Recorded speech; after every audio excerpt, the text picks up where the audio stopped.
اوس د خدمت او د یووالي وخت دی، اوس د وطن د جوړول. د عیسایي معلومات ملي ادارې د څېړنې او روزنې ریاست د کابل پوهنتون د اقتصاد پوهنځي محصلینو ته چې د کار زده کړې دورې پای ته رسولې ده د یو لړ مراسمو په ترڅ کې تصدیق پاڼې وویشلې. په دې غونډه کې چې د روان کال د لندۍ میاشتې په 14مه جوړه شوې وه، د څېړنې او روزنې ریاست مسؤل او د روزنیزو پروګرامونو د طرح او تطبیق آمر نظام الدین عدالت، د کابل پوهنتون د اقتصاد پوهنځي استاد پوهنیار وحید الله فریادي او د یاد ریاست استادانو او کار زده کړیالانو ګډون کړی و. د کار زده کړې په دې دوره کې د 45 نجونو او 46 هلکانو په ګډون 1 تنو د احصایوي پروګرامونو د 2 میاشتنۍ دورې له بشپړولو وروسته له دې ریاست څخه تصدیق پاڼې ترلاسه کړې. د څېړنې او روزنې ریاست مسؤل نظام الدین عدالت د دې روزنیزې دورې د بشپړېدو له امله کار زده کړیالانو ته مبارکي وویله او زیاته یې کړه. پروگرام دوره پرکتیک بین تفاهم‌نامه‌ای که بین پانتون و اداره ملی عیسایي معلومات امضا شده بود موضوعات جریان داشت، اما هر سال با یک تفاوتی بسیار خوبی.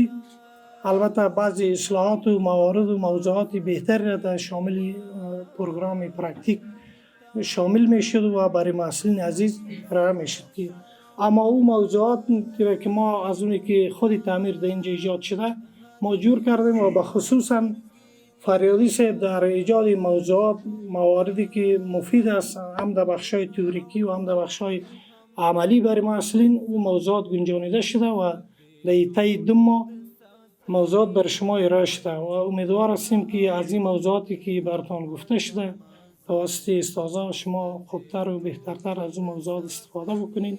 همدارنګه د غونډې په دوام د کابل پوهنتون د اقتصاد پوهنځي استاد پوهنیار وحید الله فریادي د خپلو خبرو په لړ کې له محصلینو وغوښتل چې له هېواد سره خپله ژمنتیا وساتي او په احصایي برخو کې له خپلې پوهې معاصره ګټه واخلي. شما متخصص یک رشته میشین زمانی که اینی 2 بخشش تانه در عمل تجربه بکنین، تطبیق بکنین.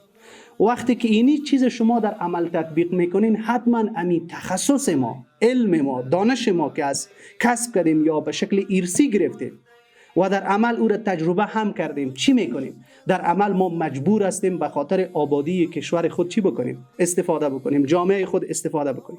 به این مسئله مهمترین فاکتور عبارت از تعهد است. د ویلو وړ ده چې د احصایي معلومات ملي ادارې د څېړنې او روزنې ریاست وخت په وخت د اقتصاد څانګې محصلینو ته د احصایې په برخه کې بېلابېل څېړنیز او روزنیز پروګرامونه جوړوي. دا غونډه د روزنیزو پروګرامونو د کارپوه عبدالبشیر نظري او د دې دورې د محصلینو د استازي روح الله محمدي په وینا او د پروګرام ګډونوال ته د تصدیق پاڼو په ویشلو سره پای ته ورسېده. اوس د وطن د جوړ